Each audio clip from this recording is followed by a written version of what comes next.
امید صاحب یی چې ارشاد د نوې نسل ځوانه داسې عادتونه مه کړه د نوې نسل ځوانه داسې عادتونه مه کړه چې د وطن د هر یتیم سلګۍ پې غور درکوي د نوې نسل ځوانه داسې عادتونه مه کړه چې د وطن د هر یتیم سلګۍ پې غور درکوي په ګډاګانو او سندرو باندې بوخته یاره منم چې تا ته به زما خبرې زور درکوي په ګډاګانو او سندرو باندې بوخته یاره منم چې تا ته به زما خبرې زور درکوي امید صاحب د یو غزل دی دغه ودانه دنیاګۍ دې د چا خواره نشي دغه ودانه دنیاګۍ دې د چا خواره نشي خدایا هیڅوک ته هم بې موره او بې پلاره نشي دغه ودانه دنیاګۍ دې د چا خواره نشي خدایا هیڅوک ته هم بې موره او بې پلاره نشي څوک چې د بل سړي مزدور وي او پیسه نه لري څوک چې د بل سړي مزدور وي او پیسه نه لري په داسې حال کې د مورکۍ د چا بیماره نشي څوک چې د بل سړي مزدور وي او پیسه نه لري په داسې حال کې د مورکۍ د چا بیماره نشي ما خو دا ټوله زندگی بغیر له یار تېره کړه امید صاحب ما خو دا ټوله زندگی بغیر له یار تېره کړه دا چا ویل چې زندگی بغیر له یاره نشي مننه ما خو دا ټوله زندگی بغیر له یار تېره کړه دا چا ویل چې زندگی بغیر له یاره نشي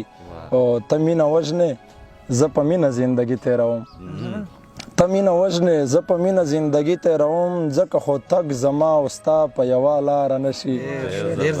مننه ته مینه وژنې زه په مینه زندگی تېروم ځکه خو تګ زما او ستا په یوه لاره نشي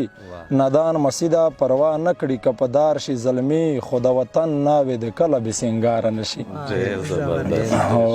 د یو بل غزل دی یی چې منزل به مومي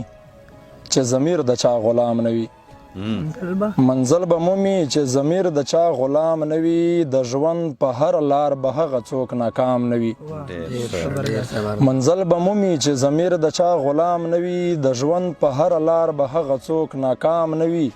او وي که هر څومره زورور خدا مې یاد وساتئ